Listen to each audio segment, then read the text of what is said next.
Astaghfirullahaladzim alladzi la ilaha illa anta wa na'buduka wa la hamdaka nashkur abu laka bi ni'matika alayya wa abu bi sabbi fa ila ta'ala. Assalamualaikum warahmatullahi wabarakatuh. Bismillahirrahmanirrahim. Innal hamdalillah nahmaduhu wa nasta'inuhu wa nastaghfiruh wa na'udzu billahi min syururi anfusina wa min sayyiati a'malina. May yahdihillahu fala mudilla lahu wa may yudlil fala hadiyalah. Asyhadu an la ilaha illallah wahdahu la syarikalah wa asyhadu anna Muhammadan abduhu wa rasuluh.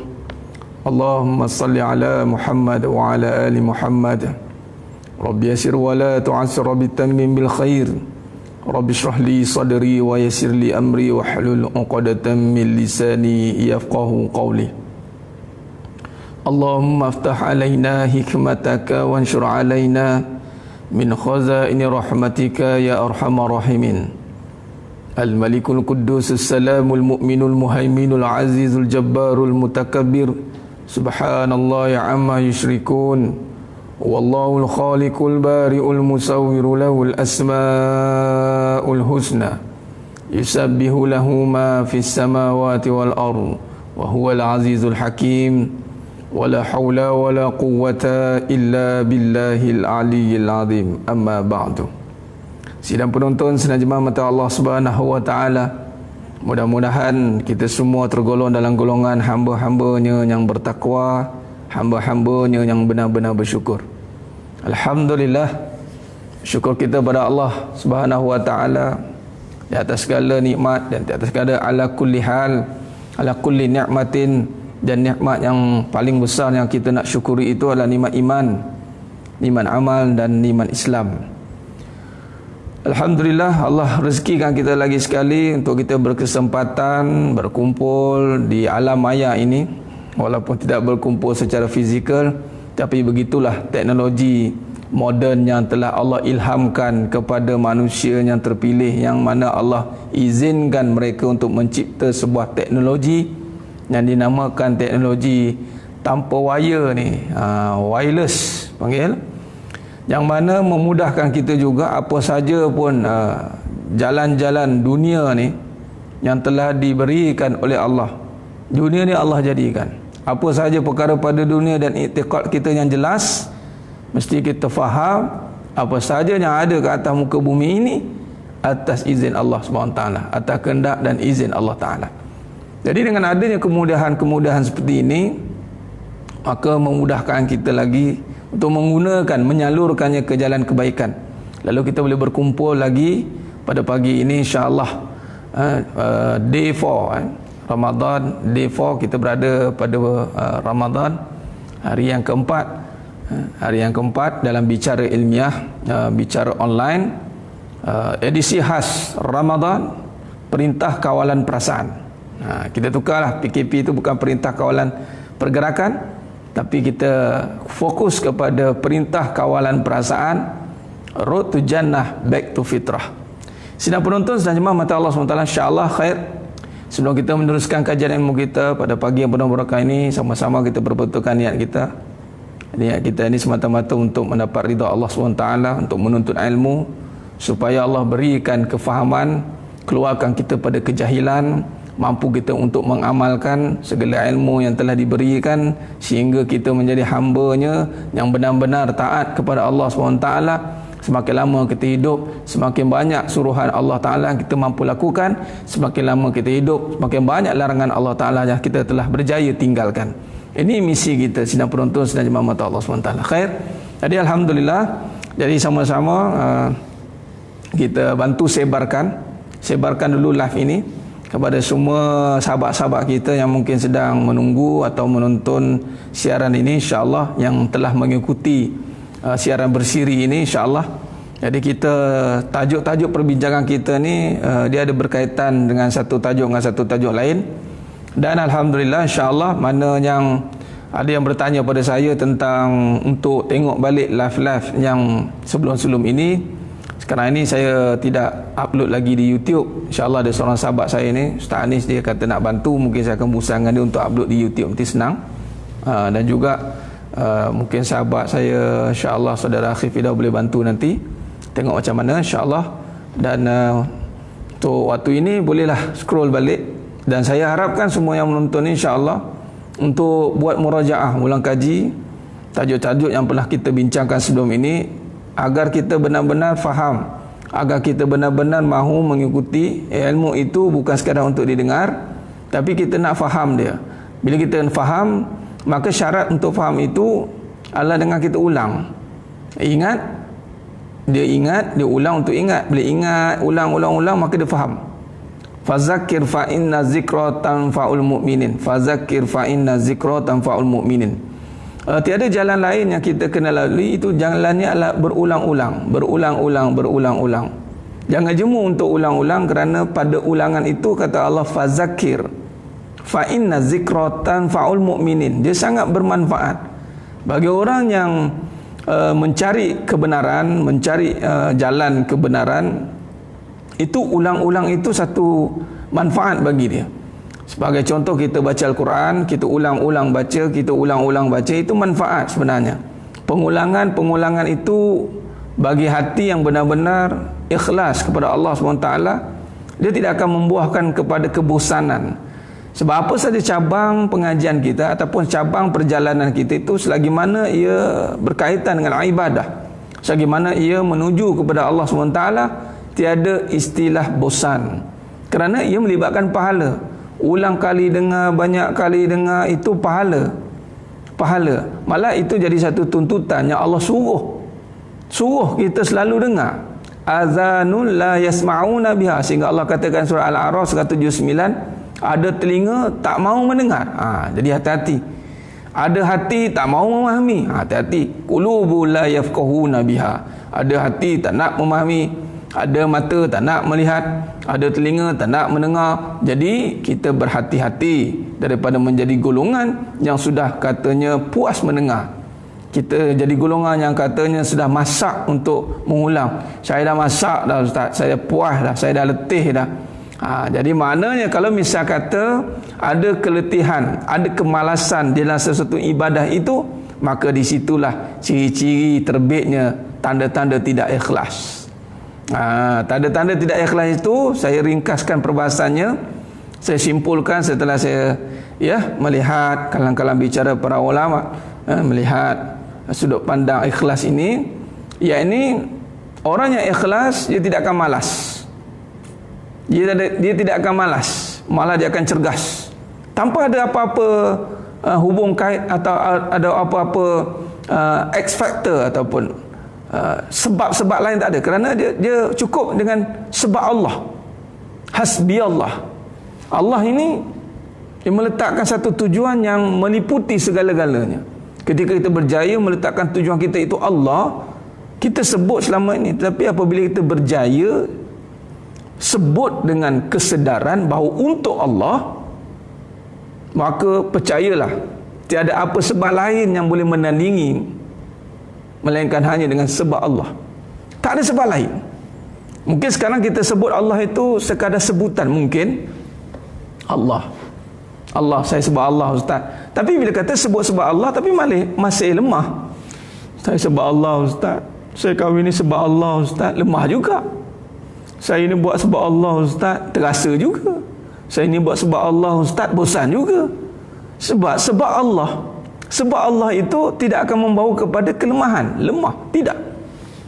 Secara logiknya, secara hukum akalnya, saya dan penonton sedang jemaah mata Allah SWT, mana mungkin bila kita menuju kepada sumber Allah ini, yakni sumber kehidupan, mana mungkin bila menuju kepada sumber tiba-tiba kita hilang punca. Ibarat gitulah.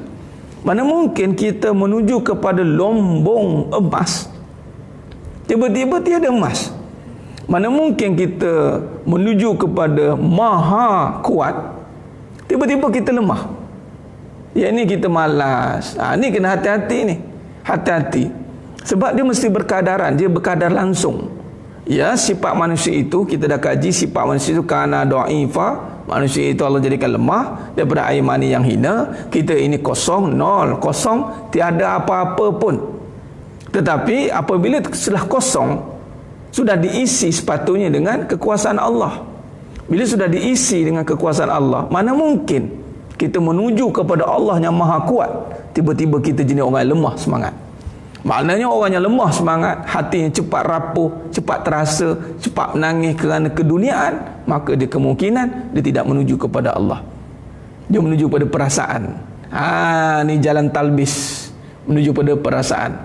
Nah, bila kata menuju kepada Allah, maha kasih sayang, mana mungkin orang yang menuju pada sumber kasih sayang, tiba-tiba hidupnya penuh dengan kebencian.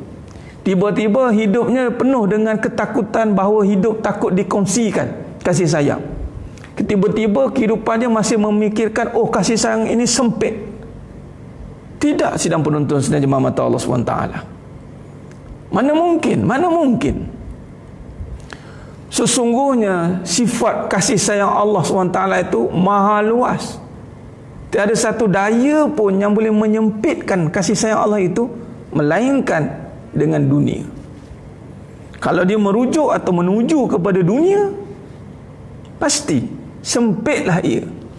Cukup ada sedikit dunia, maka sempitlah segala-galanya.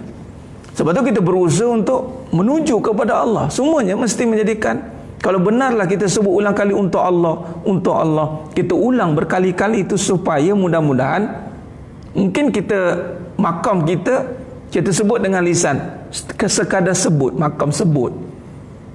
Tak apalah ustaz, makan sebut, belajar sebut, tak apalah. Macam budak-budak tadika, dia kan belajar dengan sebut dulu, faham tidak? Jadi ya memang tak apa, adatnya mungkin kita sebut dulu, tapi jangan biarkan asyik sebut saja tak faham-faham. Sebab kita kena makam faham. May yuridillahu bihi khairan yufaqihu hafiddin. Barang siapa yang Allah nak berikan kita kebaikan, Nabi kata dia akan berikan kefahaman. Bukannya diberikan banyak amalan tapi faham sedikit, tapi diberikan banyak faham walaupun amalnya sedikit. Ini pagi ini kita nak sentuh lebih terperinci tentang teras ataupun asas kepada amalan seluruhnya itu adalah ikhlas. Teras dia. Dan ikhlas itu adalah high class. Ikhlas adalah high class. High class discussion. High class. Kelas yang tertinggi. Dan walaupun ianya high class, tetapi ia menjadi basic, asas bagi seluruh amal. Macam mana tu nak bincang tu? Ikhlas itu adalah high class, namun ia menjadi asas yang paling utama dalam seluruh amal. Sidang penonton, sidang jemaah mata Allah SWT. Jadi bukan diberikan amal yang banyak, tetapi faham yang banyak di dalam beramal. Dia itu. Jadi bila kata faham yang banyak di dalam beramal, apa kaitannya amal yang banyak? Amal yang banyak kaitannya adalah untuk supaya makin banyak beramal, makin faham. Kita solat setiap hari 5 waktu sehari semalam, campur solat rawatib, campur lagi malam nanti tarawih, campur lagi solat-solat yang dituntut dalam waktu malam. Banyaknya solat ustaz. Kenapa kita solat banyak kali? Supaya membentuk hati. Membentuk hati ni, sujud lepas sujud, sujud lepas sujud, sujud lepas sujud, sujud, supaya kenal. Bukan kata kita dah banyak solat, saya dah banyak solat ustaz. Tu mana tak ikhlas lah tu. Mula dia tak faham lah tu. Baca Quran banyak kali ni kenapa? Adakah kita banyak membaca Al-Quran? Adakah kita orang yang banyak membaca Al-Quran? Tidak. Banyak baca Quran itu adalah untuk mendidik faham.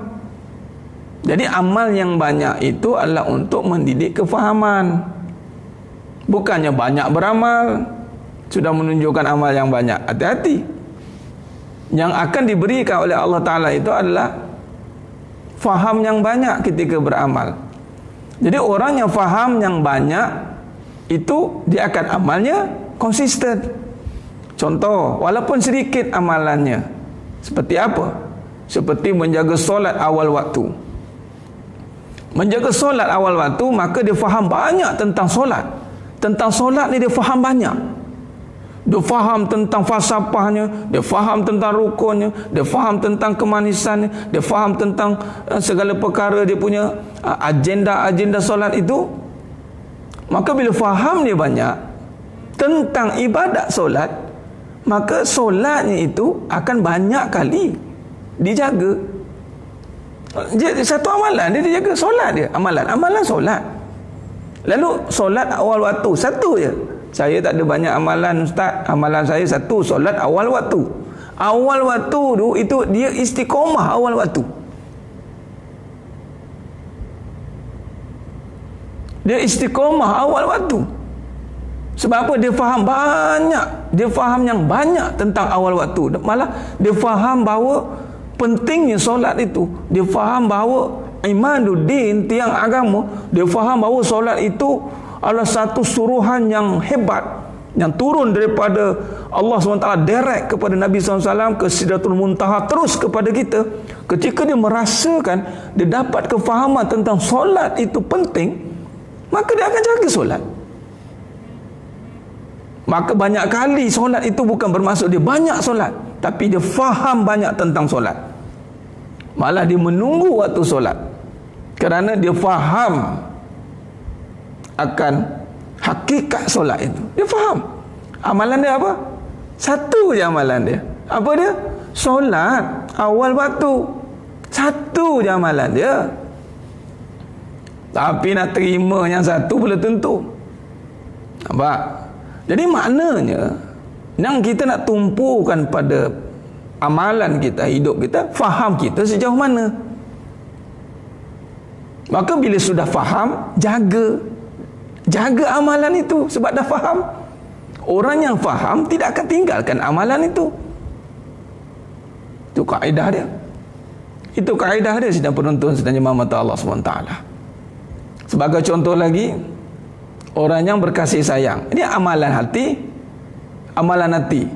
Kasih sayang itu sifat. Solat itu syariat. Kasih sayang itu hakikat. Baik. Bila kata dia faham kasih sayang itu adalah satu tuntutan. Dia faham benar tentang kasih sayang.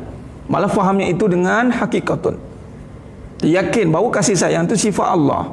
Maka dia sebagai hamba Allah wajib menyayangi, haram membenci tanpa sebab yang Allah izinkan. Maka dia beramal dengan kasih sayang itu. Dia faham benar akan hakikat kasih sayang. Dia faham benar tentang suruhan kasih sayang. Dengan amalan kasih sayang itu saja, maka dia istiqamah menyayangi orang lain. Dia istiqamah menyayangi isteri dia. Dia istiqamah menyayangi suami dia. Dia istiqamah menjaga hatinya agar tidak membenci. Maka itu adalah faham yang banyak. Tapi kalau masih lagi kejap benci, kejap hasad, kejap cemburu, kejap sayang, kejap benci, kejap hasad, kejap cemburu, kejap sayang, maka itu orang yang tidak faham. Orang yang tidak faham, usah bincang lagi tentang ikhlas. Jauh lagi keikhlasan dia, kerana kefahaman pun tak sampai. Nanti sebab itu sedang penonton, sedang jemaah mata Allah SWT. Sebab tu kalau kita lihat di sini, saya ketika berbicara soal ikhlas ni, saya pernah tanya kepada almarhum Datuk Abu Hasanuddin Al-Hafiz. Ini kita belajar dulu secara dipanggil bilhal, dengan keadaan. Kalam ulama ada dengan kalam ilmiah, perbahasan ilmiahnya ada, kan? Belajar tentang kitab, rujukan itu, rujukan ini. Tapi bila kata kita jumpa ulama yang mana memang mereka ini adalah warasatul anbiya, pewaris para nabi, ilmu mereka ini sudah lumat dan lunak, maka kita tanya mereka, kalam-kalam mereka itu menjadi panduan kita. Sebab tu jumpa ulama itu dua perkara: minta nasihat, minta doa. Memang nasihat dia tak ada qala Allah Ta'ala fil kitabil aziz. Dia takkan jarang lah. Ulama-ulama yang lagi makam-makam yang arifin billah, makam-makam yang Allah pilih ni, dia perbahasannya bahasa-bahasa kias, bahasa-bahasa perumpamaan. Terutama saya tanya pada almarhum Datuk Abah Sandi Al-Hafiz, ketika di soalan ni ditanyakan kita menunaikan umrah satu ketika dahulu, ketika tanya Tok, katanya bagaimana yang dikatakan tentang ikhlas itu? Tu jawab. Lalu dijawab oleh beliau, ni kita faham. Mari kita masuk tajuk insya-Allah. Maka beliau mengatakan ikhlas itu adalah, dia ambil perumpamaan dia. Ketika solat, ketika solat di masjid itu pakai serban, pakai kelengkapannya, letak pen, pakai jam, dia cakap pakai komplit, maka pastikan solat di rumah seorang-seorang pakai perkara yang sama. Nampak? Kita dengar tu, subhanallah. Saya sedari start daripada saat itu, melekat saya ingat. Mana ikhlas ini sama, ramai orang ke, seorang-seorang ke, sama. Sebab apa? Sebab ikhlas ini melibatkan Allah. Kita nak faham begitu. Maknanya kalau dia seorang-seorang ni, ataupun dia ramai-ramai, tengok ramai-ramai dulu.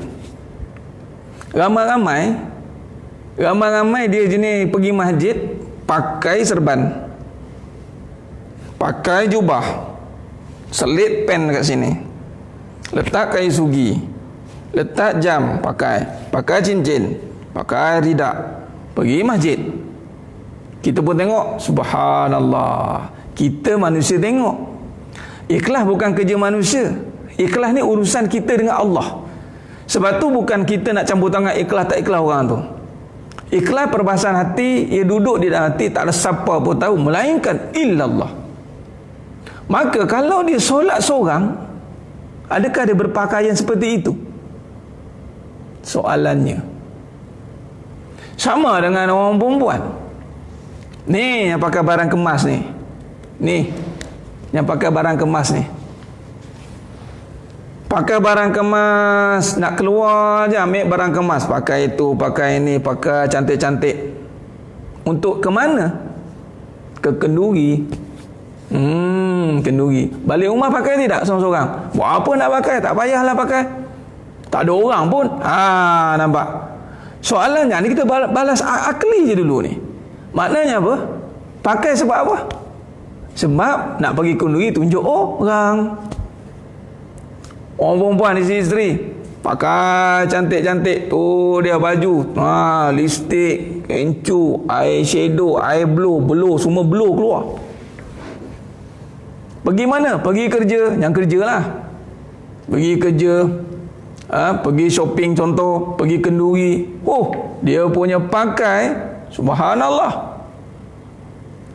Tapi ketika dia duduk di rumah dengan suami dia, itulah baju yang dia pakai. Tukar terbalik. Baju kelawar tu lah. Kelawar pun pening. Dia kata, aku pun tak pakai baju tu selalu. Itulah dia pakai, terbang hinggap sana, hinggap sini. Baju tu dia pakai. Dia dan capai. Mana dia dah ambil ni? Alah, bukan ada siapa-siapa pun. Nampak? Mana daripada kupasan arwah tadi, dia cerita, arwah cerita tu simple. Tapi ya Tok Guru kan, bila makam Tok Guru berbicara, dia punya fadilat dia banyak. Maka saya hayati balik, di mana kedudukan kita ni buat amalan tu nak tunjuk siapa? Kalau kata kerana Allah, duduk seorang-seorang pun Allah nampak. Kenapa ketika seorang-seorang kita malah lah, orang bukan ada pun dekat rumah, alah bukan ada pun abang suami pun kata alah bukan siapa-siapa pun, suami itu makam tinggi di sisi Allah. Nampak tidak? Malah ada orang kata yang dah tak kerja, contoh PKP, sangkutlah baju cantik-cantik ni, sangkut. Dah cantik-cantik ni pakai untuk siapa? Yelah, ini niat kena ikhlas Ustaz, niat kena ikhlas. Niat kena ikhlas. Keluar tu pakai untuk siapa? Sebab ikhlas memang untuk Allah. Untuk Allah tengok. Ikhlas hanya untuk Allah. Kalau betul kita sebut ikhlas kerana Allah, dan pastikan semua amalan tu lillah. Mana ada amalan yang tidak lillah? Semua kena lillah. Jadi kalau untuk Allah, pakai seorang-seorang macam mana kita? Kita pakai seorang-seorang ni macam mana? Pakai baju cantik yang tunjuk siapa? Jadi ulama membahaskan ikhlas itu sama aja. Ketika seorang pun begitu, ketika ramai-ramai pun begitu. Biasa kita bahas beramal. Contoh buat solat, depan orang rajin, belakang malas. Contoh. Mana semua buat pakaian pun sama. Cubalah. Kalau jenis seorang-seorang pakai pagoda, keluar tengok pakai pagoda, tengok. Nanti orang nampak malu nanti. Tahu pun malu. Nak jaga air muka. Dan ulama membahaskan apabila dia lebih malukan pandangan manusia daripada pandangan Allah, terutamanya apabila perbuatan dosanya. Kalau bahas bab dosa pula, dia lebih takut orang tahu dosa dia daripada Allah tahu dia sedang buat dosa. Sedangkan Allah Maha mengetahui kat mana pun dia berada, maka dia tahu. Patutnya dia tak boleh nyorok daripada Allah. Kalau dia hanya malu berbuat dosa kerana takut orang tengok, maka itulah namanya tidak ikhlas, riak. Dia hanya malu nak buat dosa sebab orang tengok, nanti orang cakap apa. Ikhlas itu bicara soal Allah tengok, kau seorang-seorang pun Allah tengok. Jadi malulah nak buat dosa sebab Allah tengok. Itu makam ihsan. Jadi memang lebih tercabarnya kalau seorang-seorang. Sama juga dengan kalau kat rumah, kita cerita buat rumah, kita bahas buat akli je. Kita buat cerita kehidupan harian dia. Di rumah memang kalau tetamu datang memang kita kena raikan tetamu. Tetapi kalau tak ada tetamu datang, dia punya rumah, ya Rabbi. Kalau orang datang, barulah dia nak kelang kabut cantikkan rumah. Nak tunjuk pada siapa? Contoh kita raya. Alhamdulillah juga Allah bagi kita PKP ni. Kita pergi raya ni, jumpa orang ziarah sana sini ni, pakai baju cantik-cantik ni, nak tunjuk siapa? Nanti orang ada pula orang cakap lah, Ustaz takkan kat rumah nak pakai cantik-cantik? Apa salahnya? Orang perempuan rumah pakai cantik-cantik. Kalau untuk Allah, kan Allah suruh berhias cantik-cantik untuk suami. Berapa kali suami tengok berhias cantik-cantik? Suami pun tengok kejap kembang kuncup, dia ni apa ni, langsui ke apa dia ni? Kejap jadi langsui, kejap jadi bidadari. Pening. Sama je, bukan malu nak tunjuk pada Allah. Kalau pakai barang kemas, kalau solat dekat masjid pakai barang kemas, kenapa?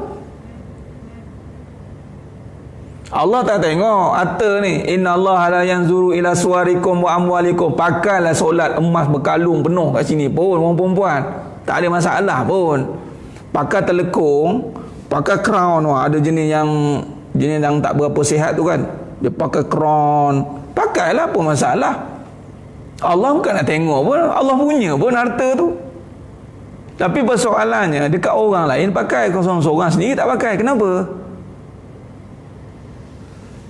Itu soalannya, jawablah kan. Jawablah, tak payahlah seorang yang jawab. Jangan cari alasan pula. Patutnya kena belajarlah. Cari benda yang istiqomah kita. Carilah yang benda yang kita buat memang diri kita. Kita ni macam itulah. Sebab tu almarhum Tuan Guru, ni cerita arwah kan, Datuk Arwah Sandin. Arwah ni kalau kita jumpa dia, datang rumah macam tu, pakai je t-shirt lah dia kat rumah. Dia tak ada kelang kabut nak jaga diri nampak dilihat hebat ke. Tidak, dia macam tu lah. Kalau jenis orang yang pakai smart, seorang-seorang pun smart, ramai-ramai pun smart, maknanya itu untuk Allah. Ini kita nak fikirkan. Dan Ramadan, saum, puasa mengajar kita untuk ikhlas. Tak ada siapa duduk seorang-seorang. Ada tiba-tiba, orang bukan nampak pun, tiba minum. Ada. Dah duduk rumah dia pergi bantai makan kat dapur tu, siapa nak marah? Tak berani nak makan sebab tahu Allah nampak. Malu nak. Sama dengan solat. Setakat hari ini pencuri, kalau dia seorang pencuri, solat pun dia tak berani curi rakaat. 4 rakaat lah, tak berani lah potong isyak jadi 2 rakaat. Tak berani sebab tahu Allah nampak. Apa? Jadi sidang penonton, sidang mata Allah SWT. Jadi mari kita faham balik tentang ikhlas ni. Kita pakai sesuatu untuk siapa? Ini boleh cerita amalan lagi ni. Itu baru cerita perbuatan yang mana perbuatan itu boleh jadi amalan. Kata Ibnul Mubarak rahimahullah ta'ala, boleh jadi amalan yang kecil menjadi besar sebab niat, dan sebaliknya boleh jadi amalan yang besar menjadi kecil sebab niat. Dan Nabi SAW berkata, dan bila disebut ikhlas, itu adalah amalan hati, niat. Inna a'malu bin niat wa inna likulli imri ma nawa. Sesungguhnya tiap-tiap amalan itu tergantung pada niatnya, dan seseorang hanya akan mendapat apa yang ia niatkan. Dan ingat, lawan kepada ikhlas itu adalah riak. Kita dah bahas malam, sekiranya kita tidak ambil berat tentang ikhlas, walaupun ikhlas itu tidak nampak, dan bukan ikhlas bukannya pengakuan, bukan suruh mengaku aku ikhlas, tidak. Ikhlas itu adalah satu proses kefahaman. Catat tu. Ikhlas itu satu proses kefahaman di dalam beramal, yang mana yang dipegang oleh niat, tujuan. Lalu tujuan ini akan menjaga amalan dia balik, agar sepanjang dia beramal tidak lari tujuan. Itu ikhlas. Jadi kata Ibnul Mubarak rahimahullah ta'ala, boleh jadi amalan yang kecil, boleh jadi amalan yang kecil jadi besar, boleh jadi amalannya besar jadi kecil kerana amal, kerana niat. Betul Tuan Jeffrey Syawal, kenapa orang pakai haji sama je? Itulah belajar tentang ikhlas. Bukan kata tidak boleh nak pakai yang cantik. Islam tidak melarang nak pakai cantik. Innallaha jamil wa yuhibbul jamal. Allah tu maha cantik dan sukakan kepada kecantikan. Cuma sama tu dalam bab ibadah haji. Cuba lihat umrah. Umrah ni pakaian sama. Putih tu bukan rukun syarat sah umrah pakai putih, tapi putih tu nak bagi faham lah. Ulama dah cantik dah. Bayangkan kalau kata kain umrah tu boleh duk pakai macam-macam jenis, pening lah pula kita. Cuma nak bagi faham, sama je. Siapa pun, dia ni ada harta ke tak ada harta ke, dia ni siapa ke, ada pangkat ke tak ada pangkat ke, sama. Jadi maknanya ikhlas ni membentuk kita bersih daripada campur tangan makhluk melihat. Sebab tu lawan ikhlas, lawannya riak. Riak untuk makhluk, untuk dipuji. Ingat, kata kunci riak itu adalah untuk dipuji, untuk ditumpukan, ya. Jadi maknanya sekarang, kalau kita pakai tadi untuk dipuji, tapi seorang-seorang tak ada siapa puji, jadi kita malas nak pakai. Malas lah nak pakai cantik-cantik ni, malas lah, nanti tak ada puji. Suami, agak suami langsung tak puji. Satu apa, kamu tak puji Ustaz? Keji lah kata. Siap saya itu hari pakai cantik-cantik, dia kata saya buang tebiat Ustaz. Malas saya nak pakai. Nampak? Jadi bagaimana kita hari ini nak memahami perkara ini? Maka kita memahami tentang proses itu. Jadi sidang penonton, sidang jemaah mata Allah SWT, ni bukan soal tutup aurat. Tutup aurat tu sudah wajib. Ini pakainya maknanya sekarang dia pakai berhias Puan Nur Aini Jahuri. Maksudnya sekarang dekat rumah, kat luar tu memanglah kan tutup aurat. Sekarang ni duk pakai cantik-cantik tu tunjuk siapa? Kata kuncinya dipuji. Kebanyakannya kita kalau dengan orang mesti akan nak jaga penampilan, tapi kalau seorang-seorang tak nak jaga penampilan, selikir je, tak mau kemas-kemas tu. Untuk apa? Sebab itu hati-hati. Sebab itu lagi sekali dunia ni akan menipu kita. Kita beli dunia untuk perhiasan, untuk bermegah-megah. Mengaku je. Habis cerita. Tak payah nak kona-kona jawapan tu. Mengaku je. Surah Al-Hadid ayat 20. Boleh rujuk balik. Nak bermegah-megah kita ni. Pakai baju cantik, baju mahal untuk megah-megah. Itu je. Jadi nak bermegah-megah sajalah kita ni. Ya Allah, Allah, Allah, Allah, Allah.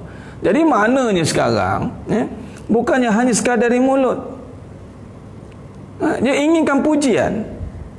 Sebab itu kalau kata orang perempuan, memanglah aurat jagalah, siapa suruh tak jaga? Orang datang jaga. Cuma sekarang ni kebanyakan perhiasan-perhiasan yang ada pada orang perempuan tu pakai untuk siapa? Make-up tu pakai untuk siapa? Kalau untuk Allah, tanya balik, kenapa aku sorang-sorang aku tak pakai macam ni? Dia kata gila. Nampak? Oh, untuk Allah je gila. Untuk orang tak gila. Untuk orang lebih gila kalau buat kerja macam tu. Sebab apa? Untuk orang ini akan merosakkan diri. Sidang penonton, sidang jemaah mata Allah Subhanahu Wa Taala.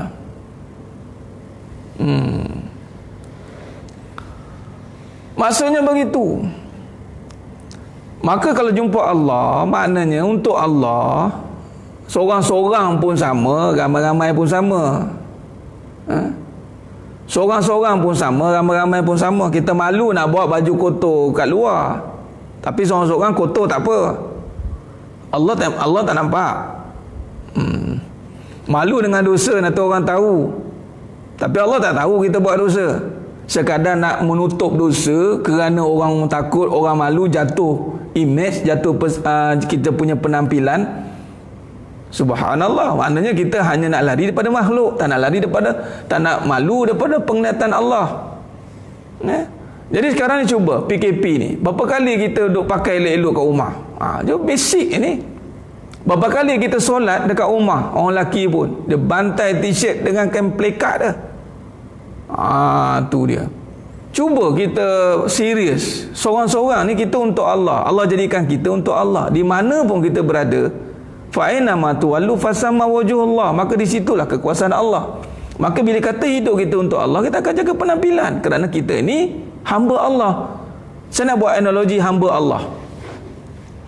Wakil Allah ataupun hamba Allah ni ibarat pekerja. Baik pekerja, kita ni tak berkata, duit pun tak ada, tapi bekerja dengan orang yang berharta. Katalah bekerja dengan raja. Bila bekerja dengan raja, sedang penonton, sedang jemaah mata Allah SWT, jadi maknanya bila bekerja dengan raja, kita akan ikut apa raja punya pattern. Walaupun kita jenis tak suka pakai kasut, tiba-tiba datang istana kena pakai kasut kilat, kena pakai kot, kena smart. Kenapa? Mewakili raja. Tapi kita sebenarnya bukan macam tu.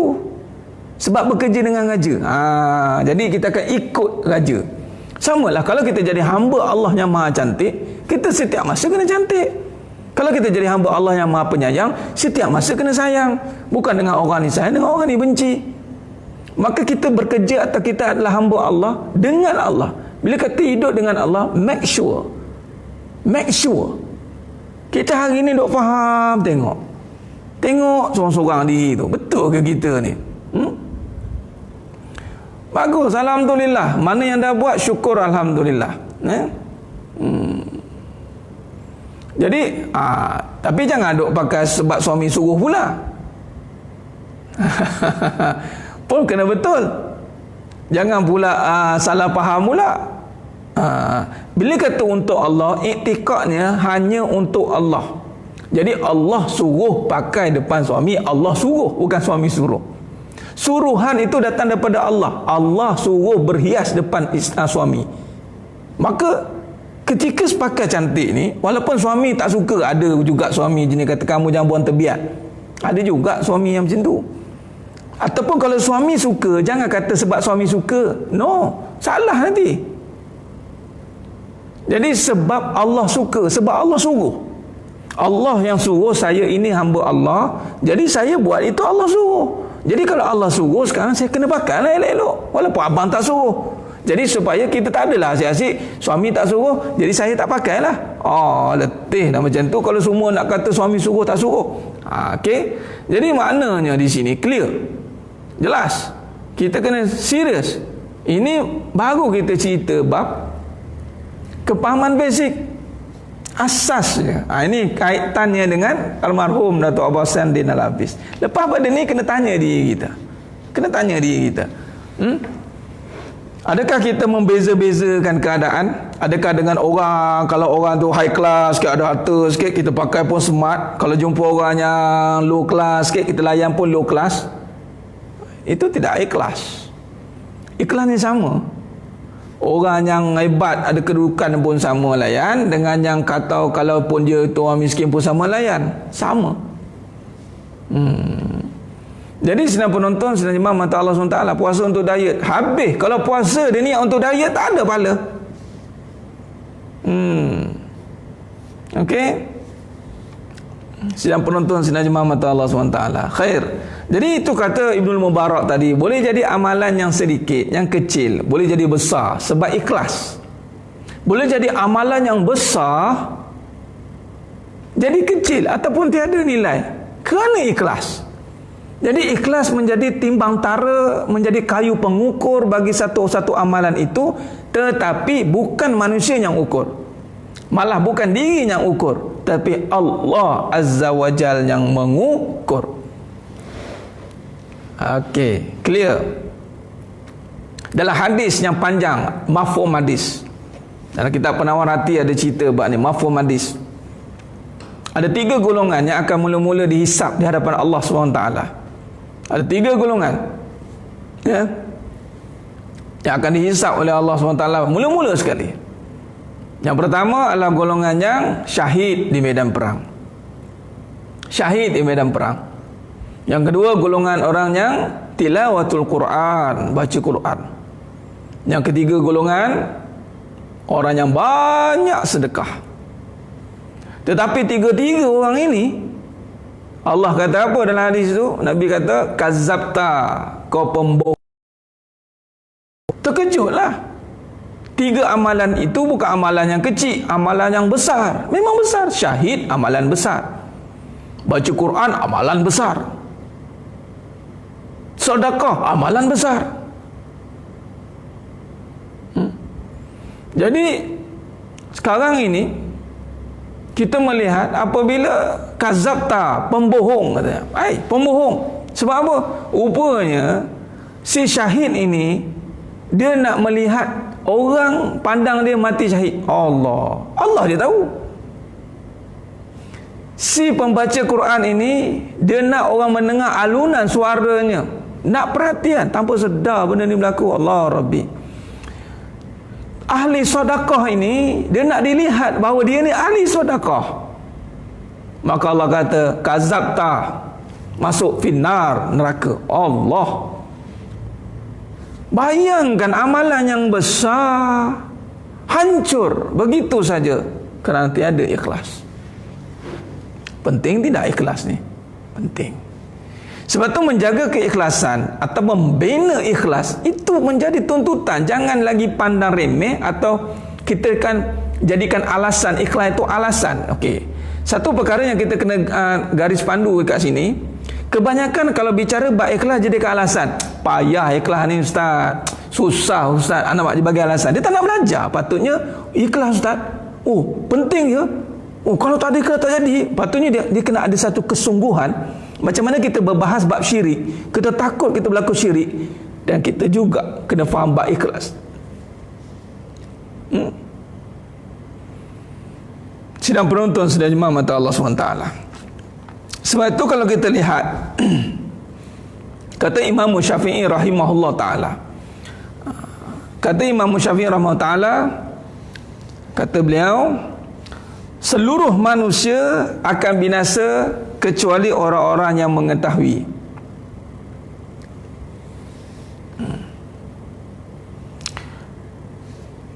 Mereka juga akan binasa kecuali orang-orang yang beramal. Tetapi mereka juga akan binasa kecuali orang-orang yang ikhlas. Pertama, semua manusia akan binasa kecuali orang yang mengetahui. Kemudian Imam Syafi'i rahimahullah ta'ala kata lagi, semuanya mengetahui akan binasa kalau dia tidak beramal. Dan yang ketiga, semua yang beramal akan binasa kalau dia tidak ikhlas. Subhanallah. Jadi kita bicara baiklah ni, patut kita wujud dalam hati kita kebimbangan. Sebab tu jangan selesa dengan amal. Jangan selesa dengan amal. Sebab itu ulama tidak meletakkan keselesaan dengan amal, dan dia tidak selesa apabila menjadi perhatian. Itu maksud dia. Bukan kata tidak boleh tunjuk, tetapi kita bimbang. Kalau dah terbiasa dipuji, terbiasa menjadi perhatian, kita bimbang-bimbang. Kita buat satu perkara kerana perhatian. Sebab tu kita tidak boleh ada satu perkara yang dibuat kerana keadaan. Tak boleh, ustaz, saya kena buat, kalau tak buat nanti sekarang kesian orang tu. Kesian orang tu. Patut buatlah sebab Allah suruh, selesai. Ya. Jadi sedang penonton, sedang jemaah mata Allah Subhanahu Wa Taala. Baik, maka di sini kalau kita lihat,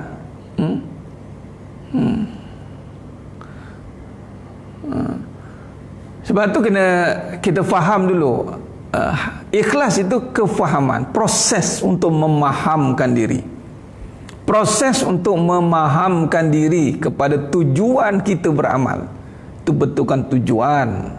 Jadi jangan selesa.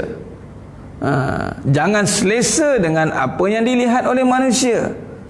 Tapi bimbanglah apakah yang dilihat oleh Allah. Jadi bila kata bab ikhlas, kita akan mula beralih perhatian. Adakah ini dilihat oleh Allah? Ubahlah kat situ tujuan ke. Aku ini memang manusia suka lihat aku, tapi adakah Allah lihat aku? So soalan-soalan macam tu kena ditimbulkan. Soalan-soalan, adakah Allah contoh kita type status kita send. Sebab tu kata guru saya, Ustaz Bustamam Abu Latif, pengetua Samtah dulu, Ustaz Bustamam ni pengetua saya dulu 1998. 1998 ya. Lama ni cerita. Setiap pagi, setiap kali perhimpunan, setiap perhimpunan pagi dia akan ingatkan perbetulkan niat. Dia akan ulang. Maka kita boleh tiru perkara yang sama. Maka kita kena kata pada diri kita, perbetulkan niat.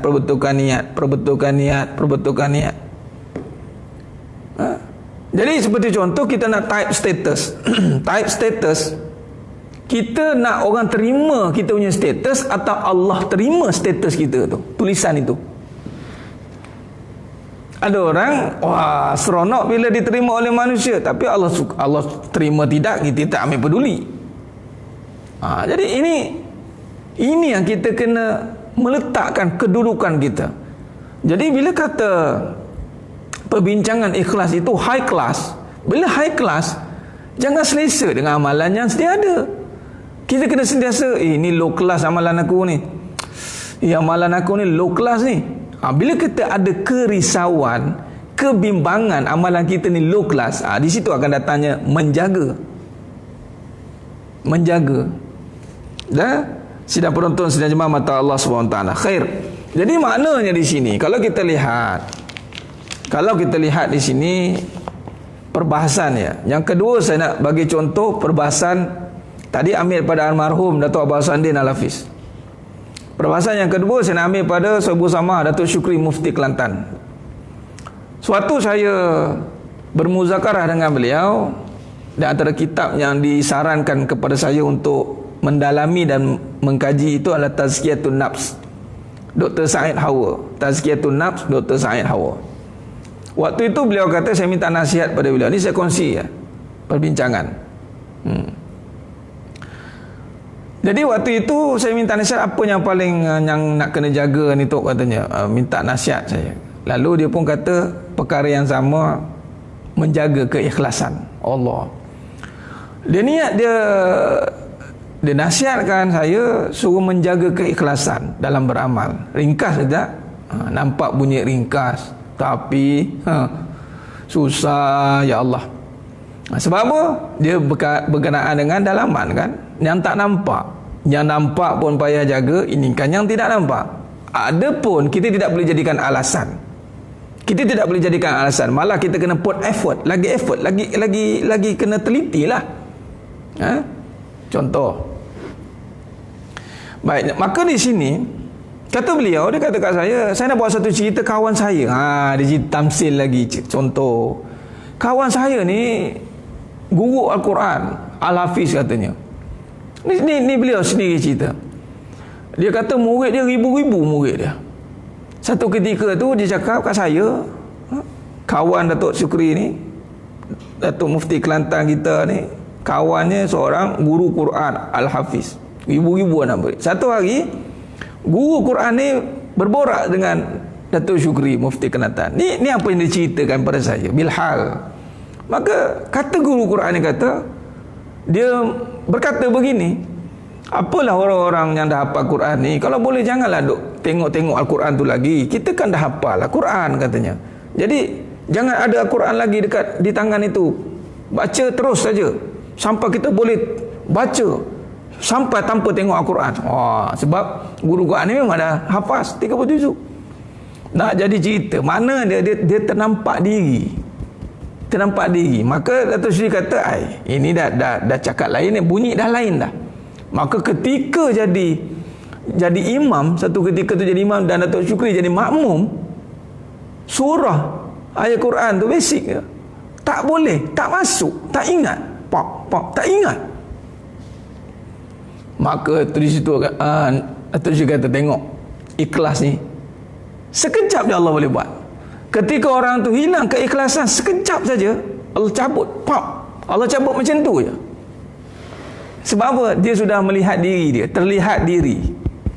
Jadi ikhlas ni juga boleh kita nisbahkan apabila terlihat diri yang berkuasa atau berusaha untuk mendapatkan amalan itu. Tak ikhlas juga. Sedangkan amalan setiap perkara itu la haula wala quwata illa billah bi qudratillah. Maka apabila kita melakukan amalan yang kelihatan itu, yang terzahir itu adalah milik Allah, bukan milik kita. Kelihatan kita berbuat baik itu nama Allah. Jadi antara kaedahnya adalah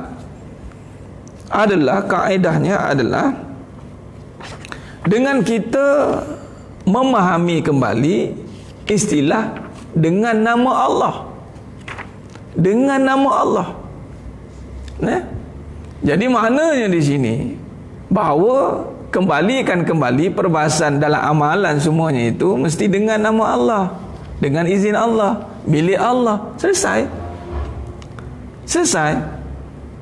Itu dia maksudnya, sentiasa perbarui niat. Ringkasannya begitu. Tadi syarahnya panjang-panjang, tapi ringkasannya betul tidak kubur untuk Allah ni. Selalu tanya diri kita, Bismillah dengan nama Allah. Baik itu nama Allah. Kalau kelihatan baik, orang tengok kita baik, wallahi kena nafikan. Di sinilah cara kaedahnya. Sebab tu setiap amalan yang dikurniakan pada kita itu dengan alhamdulillah, segala puji bagi Allah, kembalikan kepada Allah Subhanahu wa taala. Bila kelihatan baik, maka baik itu kembalikan kepada Allah. Itu kaedahnya. Jadi sedang penonton, sedang jemaah mata Allah SWT. Jadi begitu, bagaimana kita nak memahami kedudukan ikhlas itu? Makanya di sini kata Al-Imam Fudail rahimahullah ta'ala. Ini tarif dia. Imam Fudail rahimahullah ta'ala mengatakan bahawa yang dinamakan ikhlas itu adalah amalan yang dilakukan tiada bahagian lain melainkan hanya untuk Allah.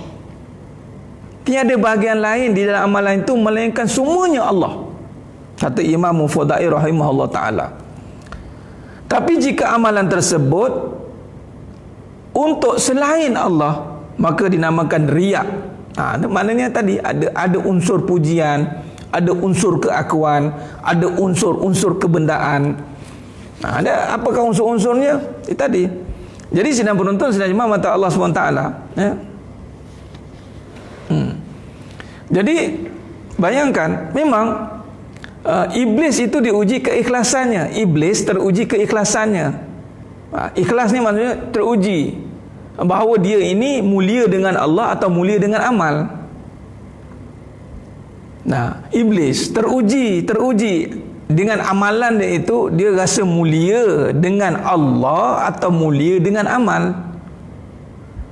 Kita kan ada i'tiqad yang jelas, mulia kita itu hanya dengan Allah, mutlak. Tak ada melainkan Allah, illallah. Okey.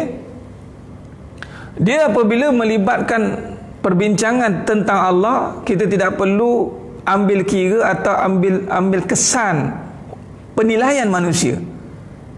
Ini yang payah, sebab kita diajar untuk mengambil kira penilaian manusia. Orang yang alim, orang yang ada pengajian atau kefahaman, dia tidak akan mengambil alih kesan kepada setiap amalan. Dia tidak akan ambil alih, kamu ni buat ni tak ikhlas ni. Dia tak akan cakap begitu. Orang-orang yang alim, orang-orang yang warak, orang-orang yang tahu tentang amalan, dia tidak akan campur tangan amalan seseorang itu antara dia dengan Allah. Dia cakap gitu je. Kalau dia buat dosa, maka itu dia dengan Allah. Apa maksud dia? Maksudnya hati, bukan dosa yang nampak. Kalau nampak depan mata, hukum jelas-jelas buat salah, buat mungkaran, mungkar dengan tangan, mungkar dengan perbuatan, mungkar dengan penganiayaan, maka ditegur. Tapi kalau melibatkan perbahasan dalaman, soal dia ikhlas tak ikhlas, soal dia baik tak baik, soal dia sayang tak, ulama tidak akan masuk campur urusan hati. Cuma dia mengajar bagaimana hendak membentuk hati. Dia akan ajar. Sidang penonton, sidang jemaah mata Allah SWT. Khair. Maka di sini kata Imam Syafi'i rahimahullah, baik-baik kita lihat lagi. Langkah pertama bagi seorang hamba, jadi step, kita nak road to jannah ni. Bila kata road to jannah, menuju kepada Allah, menuju ke syurga itu kerana panggilan Allah, ini semuanya mesti niat. Imanan wahtisaban. Baik. Bila kata imanan, itu iman itu hanya Allah. Bila sebut imanan Allah, dan sudah pasti dia bila kata hanya Allah, dia akan membentuk ikhlas. Sudah pasti orang yang ikhlas ini orang yang bertakwa, sudah pasti. Sebab bila dia menjaga keikhlasan iman ni, iman, dia nak menjaga iman daripada tidak selain Allah. Dan iman ni, iman, dan kita dah mengucap dua kalimah syahadah, kita dah kalimah thayyibah. Bila kata iman, maka dia nak jaga keimanan ini. Maka apa yang kita nak jaga?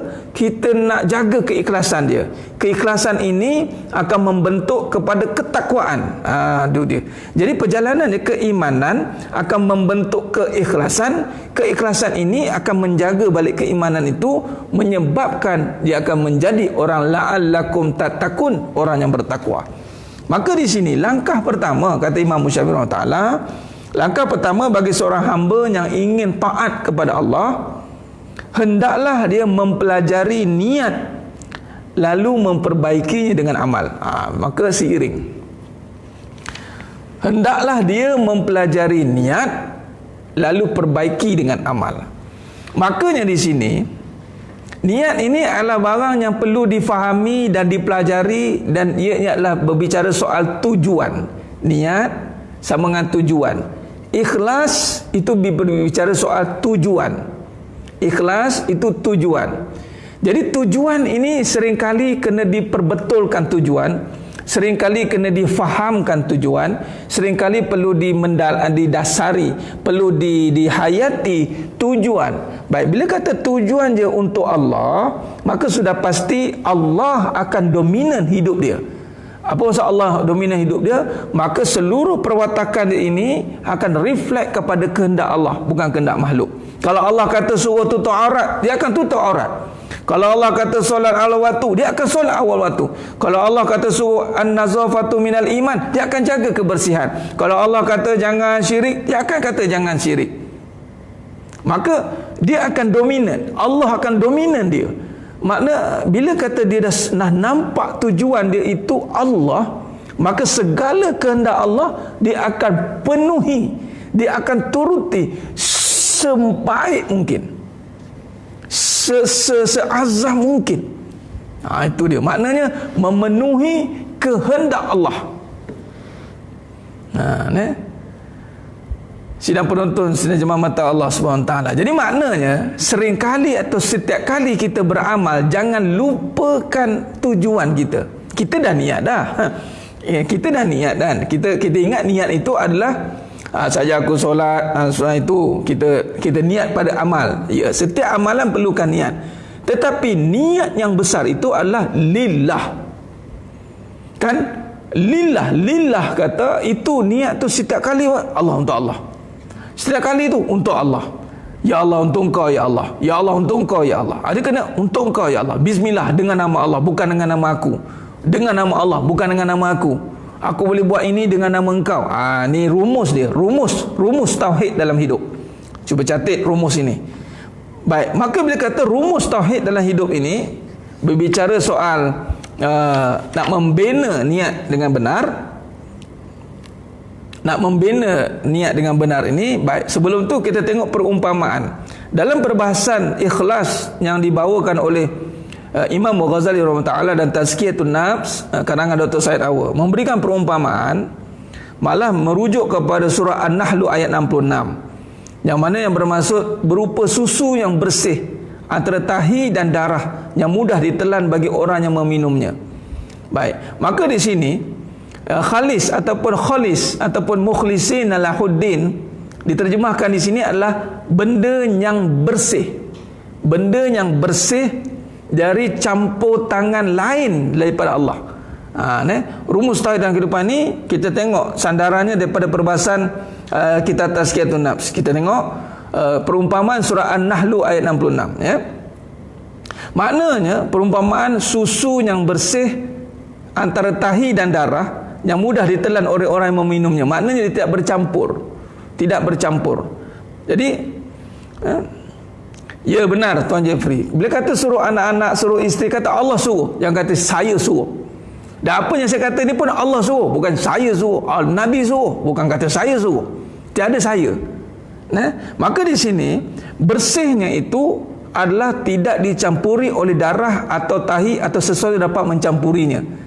Maknanya perumpamaan ikhlas ini seperti susu yang tidak bercampur dengan tahi dan apa saja yang boleh mengotorinya, darah. Okey, baik. Maka di sini apa yang kita nak faham dalam rumus tauhid dalam hidup kita ni adalah baik begini. Kita mengambil balik rumus surah Al-Alaq ayat 1. Rumusnya adalah dengan nama Allah. Baik, nama Allah ni kita pakai dengan nama Allah. Baik. Maka bila kata dengan nama Allah, maknanya kita boleh sedekah ni kerana dengan nama Allah aku boleh sedekah. Kalau tidak ada nama Allah yang kaya, maka aku tidak boleh sedekah. Jadi kata kuncinya adalah dengan nama Allah. Dengan kasih sayang Allah lah aku boleh menyayangi. Kalau tidak kerana kasih sayang Allah, maka tidak boleh aku menyayangi. Dengan kekuatan Allah lah aku boleh melakukan ibadat. Kalau tidak kerana kekuatan Allah, maka aku tidak akan ibadat. Ini dipanggil rahmatullah. Rahmat, Allah rahmat. Allah rahmatinya. Allah rahmatinya apabila Allah izinkan antara kekuatan sifat-sifatnya, kebesarannya itu diterjemahkan pada diri kita, dan kita pula diizinkan oleh Allah untuk melaksanakan kembali dengan sifatnya, dengan nama Allah. Ini rumus kita. Dengan nama Allah. Jangan bawa nama sendiri. Saya ni, kalau hilangkan saya tu, saya, jangan banyak saya dalam hidup ni. Allah. Jangan nak double naik, saya pun naik, Allah pun naik, saya pun naik, Allah pun naik. Dah. Berlumba-lumba saya dengan Allah ni. Ada sign agreement ke apa? Sebut dia Allah yang bagi sedekah ni, habis cerita. Bukan saya. Allah kayakan saya, ni harta Allah semua. Bi Ramli dah cakap dah, ini harta Ahmad Al-Bab yang punya. Boleh tidak? Itulah kadang-kadang kita mungkin tahu tapi kita tidak melaksanakan, payah. Sebab kalau kita sebut nama Allah, nama kita kat mana? Terasa tidak? Nafsu kita aku mana aku. Takkan semua bagi ke Allah. Aku mana aku? Tak boleh ni. Nampak. Datang dia punya persaingan tu, diri tu nak juga. Nama aku ni, nama Farid ni. Ni Allah punya ilmu, bukan Farid punya ilmu. Jadi si Farid ni, Farid yang duk terkesan dengan nafsu ni, dia akan macam, takkan tak nak puji aku pula. Ilmu tu aku yang penat-penat bercakap, takkan aku tak ada kredit sikit pun. Nampak? Aku yang penat-penat, aku yang letih, aku yang tersandar, aku yang ini, aku. Saya. Dan sekali yang baik tu saya. Habis. Jangan banyak saya dalam hidup ni. Banyakkan Allah. Kata guru saya, banyakkan Allah dalam hidup. Dengar macam pelik, banyakkan Allah Ustaz. Maknanya banyakkan lafaz Allah. Allah. Ni Allah punya. Kita ni Allah bagi. Kuasa Allah ni kuasa Allah. Dengan kuasa Allah. Saya tak ada kuasa. Macam mana boleh bagi sedekah banyak-banyak ni? Dengan kuasa Allah, bukan kuasa saya. Saya tak ada kuasa. Tak ada. Saya tak tahu menahu benda-benda ni. Jangan malu nak nafikan diri tu. Jangan malu. Sifat kita ni sangat rasa malu sangat kalau nak nafikan diri kita ni yang memang asal memang tak ada apa-apa ni. Sibuk nak interframe orang panggil. Kita ni nak interframe juga muka kita ni. Ni muka ni. Kalau aku tak buat baik ni, aku tak jadi ni. Sibuk kita nak interframe. Sidang penonton, sidang jemaah mata Allah. Dengan nama Allah. Bila sebut dengan nama Allah, kalau orang kata dia ni kuat sedekah, dengan nama Allah sedekah tu, bukan nama saya. Sebut, nafikan. Sidang penonton, sidang jemaah mata Allah SWT. Khair. Jadi, kalau kita lihat contoh, ada isu tentang Rohingya.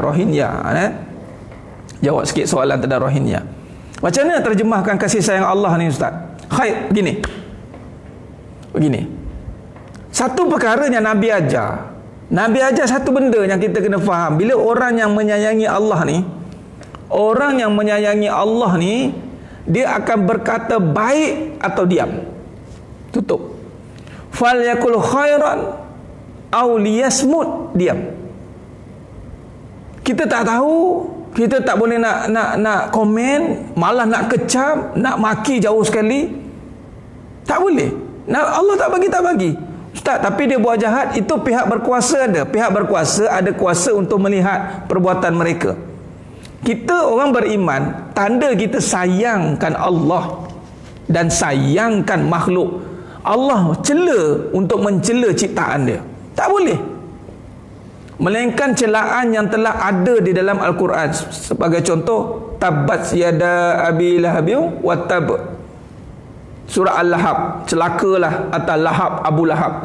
Bila ada nama tu boleh.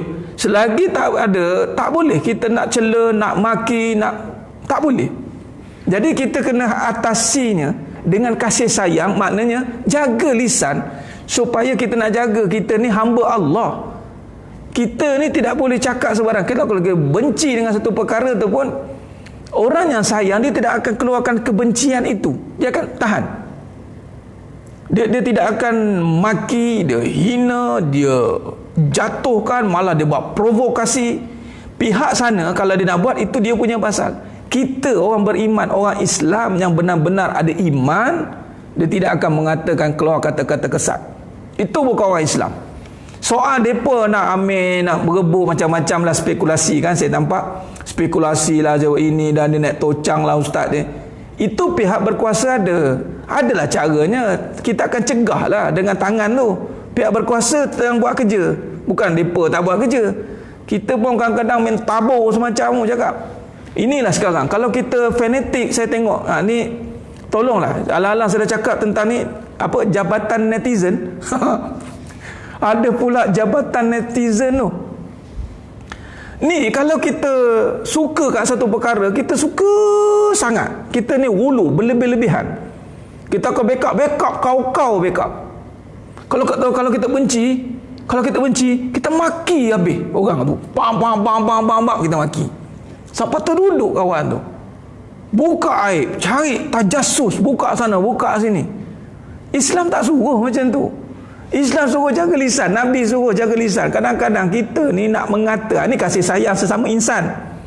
Kasih sayang sesama insan ini adalah man muslimu. Al-muslimu man salima muslimu min lisani wa yadi. Al-muslimu man salima muslimu min lisani wa yadi. Apatah lagi orang yang ada Allah dia tidak akan komen sebab ini semua dari Allah. Jangan sebarang komen sedang penonton. Jangan sebarang komen. Sebab tu saya susah nak bagi komen. Takut salah komen. Wallahu alam.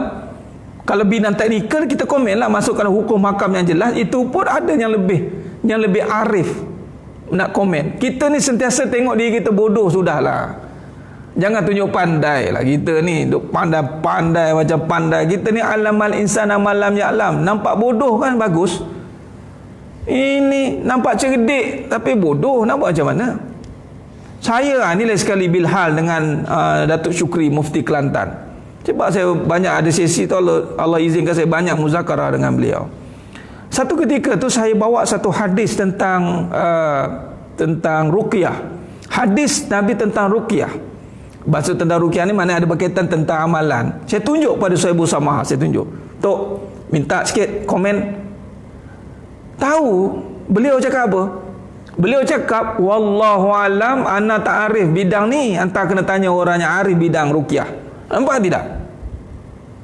Oh, dah duduk position mufti tu, dah boleh keluarkan fatwa kot. Tapi ketika kita komen, kita minta nasihat benda yang dia tak tunjuk pandai. Tak tunjuk pandai. Jadi jangan mandai-mandai lah komen. Jadi lebih baik diam, kan senang. Kita jadi masalahnya komen tak ikut ilmu, ikut nafsu. Ikut nafsu. Ni satu kes lagi ni, ikut nafsu komen ni. Ni alang-alang ni duk cerita ni tentang kasih sayang sama insan. Ni kasih sayang dengan Nabi ni. Bila cerita kasih sayang dengan Nabi, sila berhati-hati sikit berbicara soal Nabi ni. Ada satu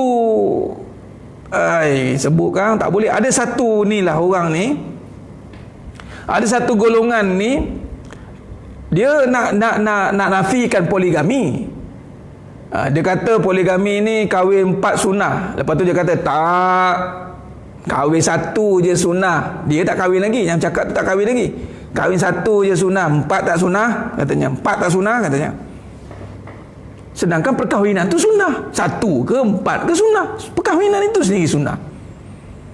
Tapi dia nafikan. Terus tengok perkataan kalau cakap ikut emosi, ikut nafsu. Dia cakap apa? Nak sangat ikut 4 sunnah. Kalau betul ikut 4 sunnah, kahwinlah dengan janda tua katanya. Nabi kahwin dengan tua-tua lah katanya.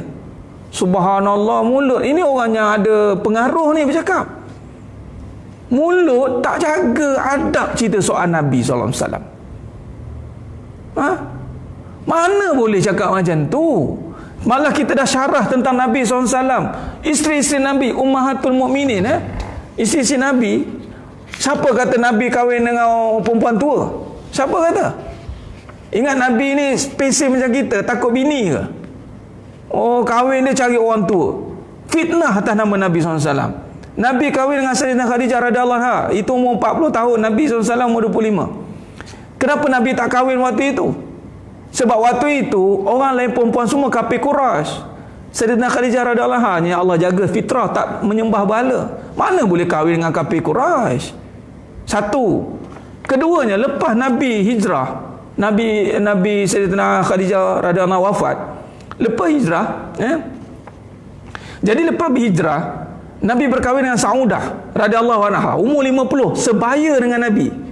Selepas itu Nabi SAW berkahwin dengan Aisyah 9 tahun, kemudian Hafsah 18 tahun, 30 tahun, 29 tahun, 35 tahun, 20 tahun, 35 tahun, 17 tahun, 36 tahun, 20 tahun. Dan Nabi waktu itu umur 50, 55, 56, 59. Yang terakhir Nabi berkahwin umur 61 tahun, berkahwin dengan Mariah binti Sa'mun umur 20 tahun. Mana kata kahwin dengan orang tua? Bercakap kalau dah tak suka hukum poligami, jangan cakap ikut suka. Main suka-suka cakap, saya marah. Tapi sebab malas kita nak komen kat situ. Mulut tak ada adab cerita tentang Nabi SAW. Ni tanda sayang. Tolong jaga mulut. Isteri-isteri kalau kata sayang suami, jaga mulut ni. Jangan condemn suami, jangan downkan suami. Suami pun kalau betul sayang kat isteri, jangan downkan dia.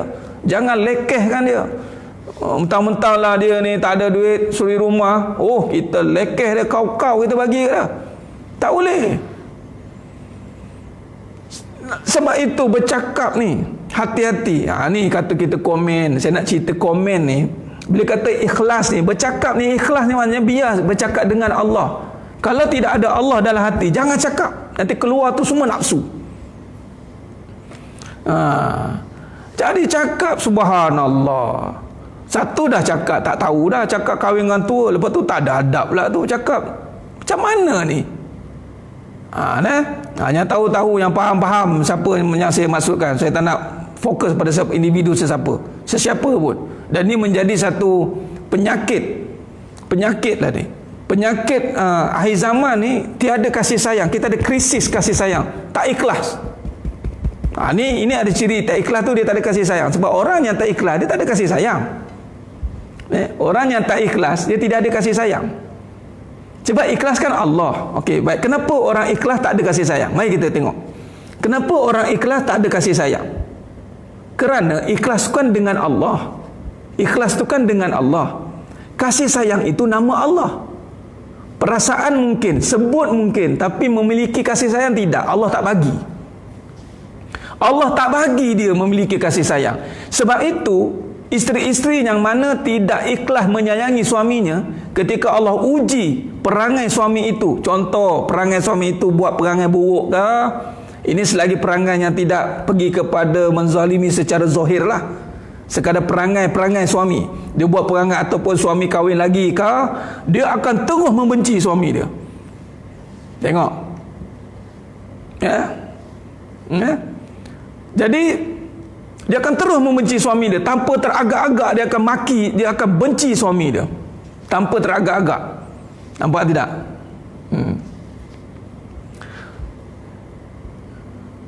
Sidang penonton, sidang jemaah mata Allah SWT. Ya, perkahwinan ni semua membela. Jadi memang kahwin tu memang membela. Tak kisah kahwin 1, kahwin 4, memang kena membela pun. Even kita kahwin sekarang kau seorang bini pun, bela lah isteri tu betul-betul. Bela dia daripada api neraka. Jangan masukkan dia masuk dalam api neraka. Semua kahwin sebab dakwah. Mana ada sebab maksiat? Ada ke kahwin sebab maksiat? Oh, kahwin 2 sebab dakwah. Sebab dakwah. Habis kahwin 1 sebab apa? Tidak ikhlas kita bercakap. Kita tidak cakap dengan Allah, kita cakap dengan nafsu. Itu nama tak ikhlas. Kalaulah kahwin nombor 2 pun dakwah, nombor 1 pun dakwah lah juga. Asal kahwin tu kerana dakwah, silakanlah kahwin. Memang kena dakwah. Kahwin memang sebab dakwah. Suami wajib dakwah isteri jadi solehah. Wajib. Kalau ada seorang isteri tak jadi solehah, memang saja-saja, memang nak kena dengan Allah Ta'ala. Allah kata, malaikat kata, aku bagi seorang bini pun dia saja-saja dah. Masalah Ustaz, bini saya tu tak terdidik Ustaz, macam rimau dia. Itu kena carilah jalan. Memang sebab dakwah, kahwin sebab dakwah, kahwin lagi sebab dakwah, lagi-lagi kahwin, dakwah. Habis tu Ustaz perangai buruk sebab dia tak dakwah. Sebab tak ada dakwah. Contoh. Ni ikhlas lagi. Bicara bab ikhlas lagi. Nanti besok kita cerita bab detail sikit tentang ikhlas ni. Ini kita cerita tentang dia punya high class ataupun bincangan dia, tamsilnya. Saya cerita bab ikhlas ni. Contoh penceramah lah. Saya tak berceramah. Banyak dia lebih baik menjaga hati. Bukan sekadar menjaga hati. Hati kita ni nak jaga. Menjaga Allah. Ihfazillah yahfazka. Menjaga Allah. Betul kan? Sebenarnya kita nak jaga Allah tu. Sebab semua yang terjadi itu biiznillah. Kita nak jaga. Sebab jangan cakap sebarang, nanti Allah tak suka. Tu dia. Bukan sebab orang tak suka, sebab Allah tak suka. Ya. Jadi sebagai contoh. Ni sebagai pendakwah.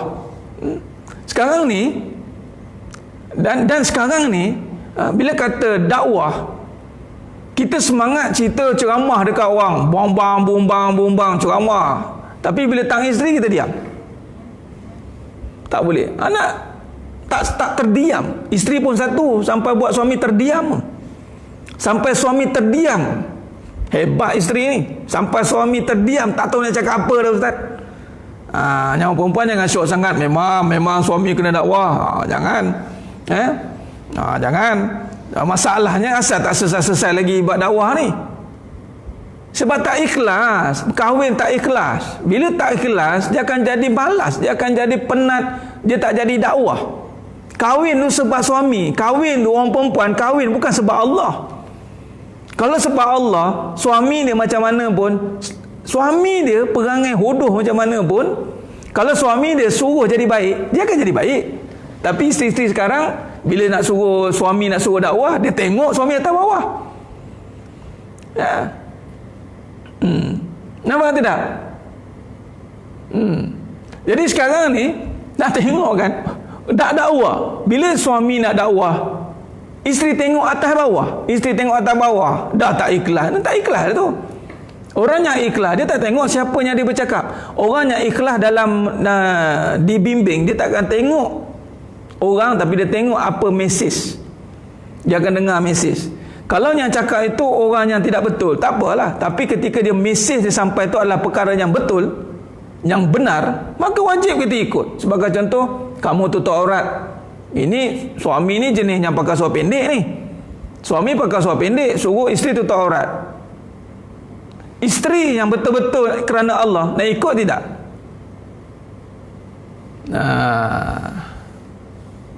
Baik. Jadi maknanya sekarang ni bila kata kita sama-sama perbetulkan niat, yang ini untuk ikhlas, tak ada isu sebenarnya. Isu kita dah tahu dah sekarang ni, tak ikhlas, gunalah cara Nabi pun. Ada orang sebut cara Nabi, berapa lama kita pakai cara Nabi, rupanya tak ikhlas. Ikhlas tu tak, kita bukan buat sebab Nabi, kita gunakan Nabi ada. Ada orang pergunakan Nabi untuk kepentingan diri. Hati-hati, sebut-sebut. Ada orang gunakan Nabi untuk kepentingan diri. Abang cakap lemah lembut sikit bang, abang nak dakwah saya, Nabi tak suruh abang, padahal dia tak nak berubah tau. Padahal dia cari alasan tak nak berubah. Sidang penonton, sidang jemaah mata Allah SWT. Jadi kesimpulan pagi ini, orang yang ikhlas itu, kalau kita lihat dalam perbahasan tadi, kata Imam Mufudai rahimahullah ta'ala, hanya semata-mata kerana Allah. Kalau kita lihat tadi perbahasannya khalis, bersih. Bersih ni tiada campur aduk lain. Jadi rumusnya tadi kita dah keluarkan. Rumusnya adalah dengan nama Allah. Tu rumusnya, dengan nama Allah. Bila kata dengan nama Allah, perbetulkan niat itu, perbetulkan apa? Dengan nama Allah. Ni rumus yang ambil. Apa-apa buat dengan kasih sayang Allah, saya menyayangi kamu. Dengan kudrat kekuasaan Allah, saya melakukan kerja ini. Dengan izin Allah, izin pun tak nampak lagi tu. Dengan nama lah, ambil nama. Dengan nama tu ambil. Nama ni lebih tepat, lebih dia panggil accurate. Dia panggil peletakannya terus pada tempatnya. Contoh, dengan kekayaan Allah, saya sedekah. Baik, kalau dengan kekayaan Allah kita sedekah, ada isu tak? Kalau orang nak apa ke, tak ada isu tak? Sebab Allah punya kaya kan. Jadi tak ada isu. Dengan kasih sayang Allah, saya menyayangi. Dengan kasih sayang Allah, saya menyayangi. Jadi cuba tulis bawah tu, dia punya kod dia, dia punya kaedah dia. Dengan nama Allah ni macam mana pakai? Praktikalnya, nak cerita tentang ikhlas ni, kita tak nak campur tangan makhluk. Apa campur tangan makhluk? Contoh sayang. Kita tak nak ada campur tangan diri, sayang saya. No, saya tak ada dah. Oh, sayang suami pun tak ada. Jadi cara pakainya, dengan kasih sayang Allah, saya menyayangi. Nah, terima kasih Puan Nur Khomsiah. Okey. Dengan kasih sayang Allah, saya menyayangi. Okey. Dengan kekayaan Allah, saya memberi. Dengan kekuatan Allah, saya melakukan. Maka bila sebut terus nama itu, jadi bila bukan sekadar sebut tapi memahami. Memahami. Jadi kena sebut begitu, dengan kasih sayang Allah. Kita kongsi kasih sayang, kita berikan kasih sayang. Tapi kalau ada campur tangan diri, kita masih bagi alasan, susahlah, payahlah, masih nak letak nama kita, susahlah, kita tak bincang. Kita masih akan ada berdolak dalih lagi, berbolak balik. Sebab apa berbolak balik? Berbolak balik ni ketika kita nak kembalikan sayang itu pada Allah 100%, perasaan ni kacau, nafsu kacau. Nafsu kata tak boleh, ini engkau punya, ni engkau punya. Iman cakap Allah punya. Nafsu cakap tak, engkau punya. Mula berbalah ada dua. Bila berbalah habis, Dengan kasih sayang Allah saya menyayangi. Sebut macam ni, insya-Allah. Sebut dari kefahaman. Nanti kita akan sambung lagi perbahasan ini insya-Allah pada sesi besoknya, ya, day 5, hari kelima. Dan saya nak bahaskan tentang insya-Allah surah Al-Ikhlas dan perbahasan tentang sambungan dengan nama Allah ni. Kita akan masuk pada perbahasan Asmaul Husna. Jadi mari kita lihat bagaimana kita nak menghayati perkara ini. Sebab dengan nama Allah saja nafsu tu akan tunduk. Kalau tidak, kita masih lagi terlihat diri kita.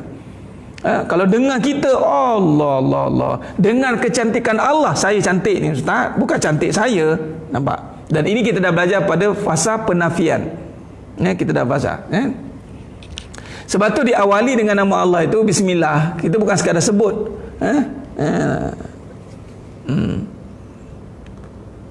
InsyaAllah. Jadi itu rumusannya. Dengan nama Allah saya menyayangi. Jadi tak payahlah nak libatkan perasaan. Jadi kesimpulan awal boleh saya buat pada pagi ini, antara cirinya, ya tundukkan dengan nama Allah. Sebab tu dengan Allah saja akan boleh tundukkan nafsu. Bila dah libatkan nama Allah, nafsu tu akan tunduk insya-Allah. InsyaAllah. Jadi sekarang ni kita akan faham bagaimana nanti sifat-sifat ataupun kesan-kesan keikhlasan tu terjijas yang melibatkan perasaan. Sebab kadang-kadang kita confuse, ni banyak menangis ke banyak sayang ni, kita confuse. Banyak nangis ke banyak sayang, kita pening, kita tak tahu perasaan ke kebenaran. Jadi besok kita akan sambung insya-Allah dalam perbahasan yang lebih panjang, yang lebar insya-Allah. Jadi terima kasih kepada semua yang menonton pada pagi yang penuh barakah ni, slot duha online edisi khas Ramadan, perintah kawalan perasaan. Selepas pada ini, kawalan perasaan itu akan berterusan. Perintah kawalan perasaan itu akan berterusan sehinggalah kita berjumpa dengan Allah Azza wa Jalla, insya-Allah. Jadi terima kasih banyak kepada semua yang menonton pada pagi yang penuh barakah ni. Mudah-mudahan Allah berkati kita semua, insya-Allah. Kita mohon pada Allah Ta'ala agar Allah bimbing kita untuk terus berada dalam keikhlasan. Allah bersihkan hati kita daripada segala kesyirikan. Kita minta lindung dengan Allah. Hanya dengan Allah sajalah akan menyelesaikan semua perkara. Walaman jaminallah illa ilaih. Tidak boleh tanpa Allah. Walaman jaminallah, tidak boleh lari daripada Allah illa ilaih. InsyaAllah. Terima kasih kepada semua. Mudah-mudahan Allah berkati kita semua. Wabila taufiq wal hidayah. Wassalamualaikum warahmatullahi wabarakatuh. Kita tangguh dengan tasbih kafarah dan suratul Asr. Subhanakallah wa bihamdika asyhadu an la ilaha illa anta bismillahirrahmanirrahim wal 'asr innal insana lafi khusr illa alladhina amanu wa 'amilus solihati. Takbir, Allahu akbar.